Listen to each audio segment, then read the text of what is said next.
Welcome back to the Blacksburg Buzz. The Hokies finally broke the curse against Old Dominion. They won in Norfolk 37 to 17 after back-to-back losses at ODU Stadium. It's been a little bit of a struggle for Virginia Tech there, and this series against Old Dominion until now has been all the home team. Virginia Tech's won at Lane Stadium and Old Dominion's won in Norfolk, but the Hokies finally break the curse. Now, before we dive into this game, let's talk about our video sponsor, Bet Online. Bet Online is the world's most trusted betting platform and your number one source for everything football. Bet Online has every stat, every matchup, and even live odds and spreads to bet on during the games. Think you know your stuff? Get in on our $200,000 mega contest and pick 5 games against the spread every week for your chance at weekly prizes and a share of $200K. When the game's over, head on over to our online casino and get in on a game of blackjack or poker, or unwind with one of our over 150 slot games. Head to the website today to get in on the action. Bet online, the game starts here. So the Hokies finally got some offensive mojo going in this game during the first half, which they haven't done at all until now. It took 2 games to get into things, and finally in the third game, they showed up for a little bit longer and they played a more complete game. Now, not a complete game by any means, but definitely took some steps in the right direction overall.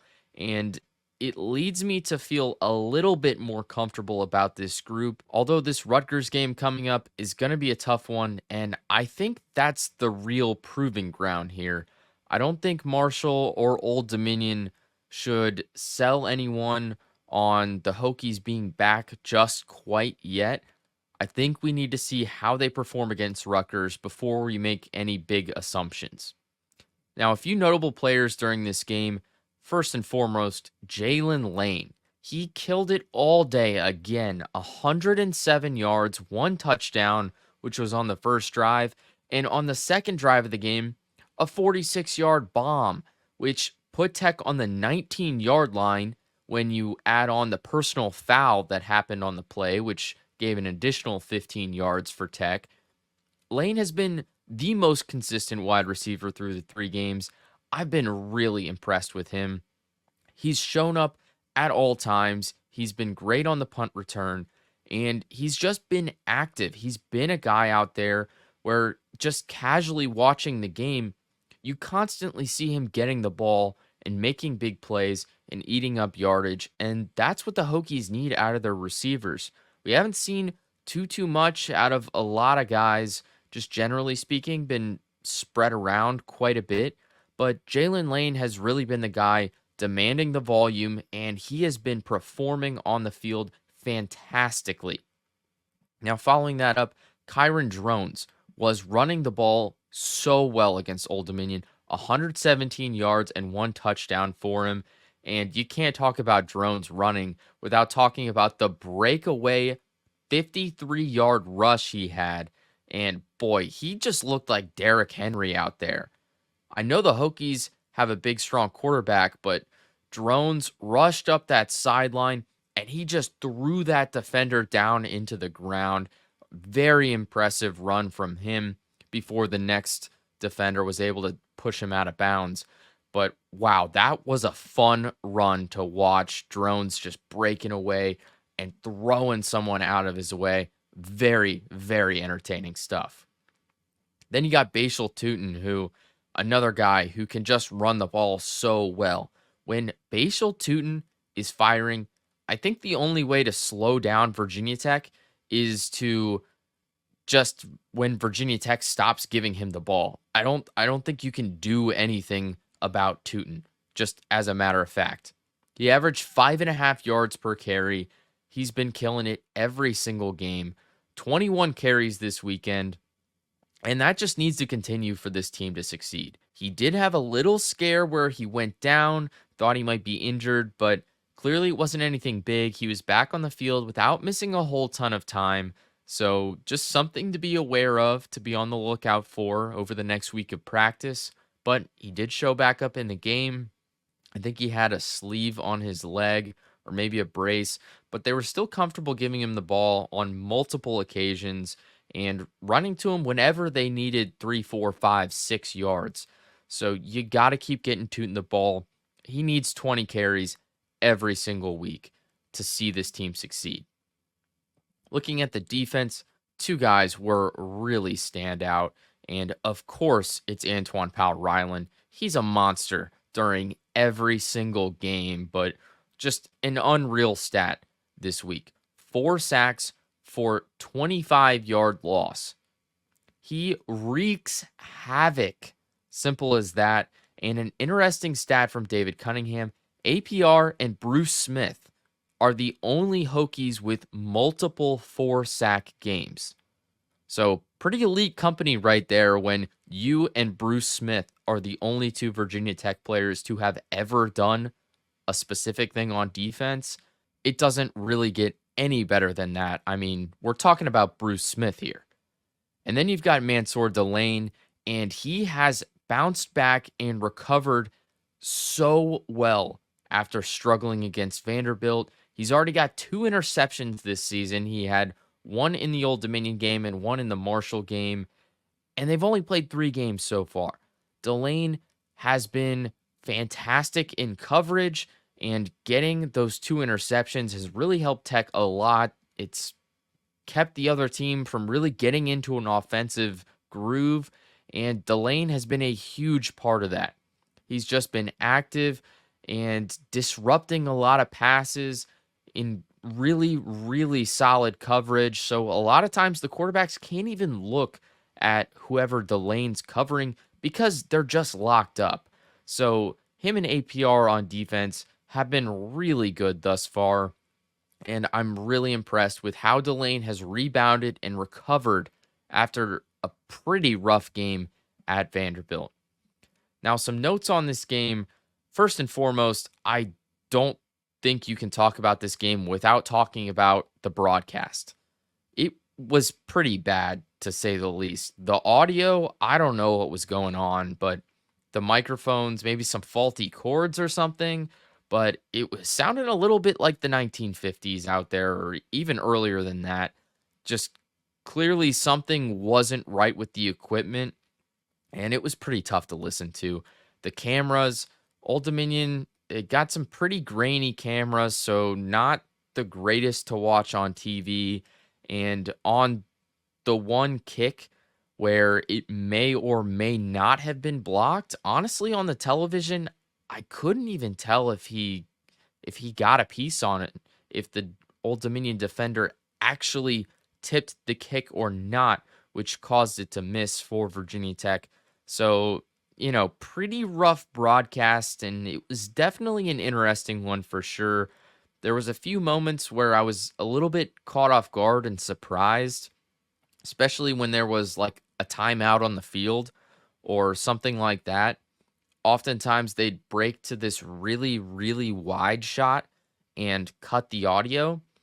And instead of playing an advertisement or talking about a few notable stats or something and keeping the broadcast going, it was just like a shot of the stadium muted, which was very odd to me. And it was just very interesting. I'm surprised they didn't have something to talk about, or that they didn't have an advertisement to fill in, or a sideline reporter, or something like that. It felt like something was missing in those moments. Now, onto the game itself. The Hokies actually played the first quarter, which was fantastic for Tech fans. First 2 drives into the end zone, which we haven't really seen. Tech hasn't done much of anything in the first half so far this year, and they finally turn it around here against Old Dominion. 2 touchdowns on the first 2 drives. 171 yards in that first quarter. Wow, just a very exciting way to start off this game. And Hokie fans were watching the television and saying, okay, I think we're back now. Then we get to the second quarter. And boy, was that one ugly. Tech, 80 yards in total, 1 of 5 on third down conversions. Nothing going their way. They allow Old Dominion to climb back into it. A 14-0 lead in the first quarter all of a sudden becomes 14-10. And headed into the locker room, you're concerned about this game. You can't give up 10 unanswered points to a team that you're favored by over 2 touchdowns. You can't be doing stuff like that. You got to stay active, keep the foot on the gas, and that's not what the Hokies did in the second quarter. They fell apart, and it was very concerning. You look at this game and you say, okay, Tech is going to play just a half now. Again, they're not going to play the full game. They're not going to look complete. And if they keep this pace up, Old Dominion is going to be right back in this game, and they're going to win it. And Tech's going to be 0 for their last 3 in Norfolk, which is a contract that many fans don't even want the Hokies to go through with. They're very upset that Virginia Tech's going to Norfolk all the time, playing on the road, and especially that they're going on the road to Old Dominion and losing repeatedly. But after halftime, the team showed up again. I guess they just took a dinner break for, the evening kickoff, because in the third and fourth quarter, they were back to looking good on the field. So clearly a step in the right direction, playing essentially 3 quarters of good football instead of just the last 2. But you've still got to be consistent across the whole game. You have got to play a 60-minute game instead of what now is a 45-minute game. But it's still improvement. It's a step in the right direction. Virginia Tech is starting to look a little bit better and starting to look like a team that can actually win some of these tough games down the stretch. Lately, that's not something where with full confidence I could say that, and still not with full confidence, but definitely steps in the right direction, a learning experience clearly at Norfolk, and they made it count. 37-17, winning by 20 points. That's a pretty big deal. I think they covered the spread for most books, and I think that's a win. You get out of Old Dominion, you get out of there with a win. You're 2-1 headed to Rutgers, and you're feeling a little bit better. You've played a better game. You've played a better game for longer. Now you've just got to keep doing that, keep taking steps into the right direction. And as long as you do that, I think you'll be in for a pretty solid season. This is not only a win for Virginia Tech on the scoreboard, but it's also just a win for morale. You break that curse in Norfolk, you finally get the win at Old Dominion, and you've just got to keep on chugging throughout the season. Rutgers is going to be a tough one, but you've got some momentum now with 2 straight wins. You're building upon your past performances. You're looking better on the field. You're playing better for longer. And that's exactly what you need into this stretch of 2 really tough games.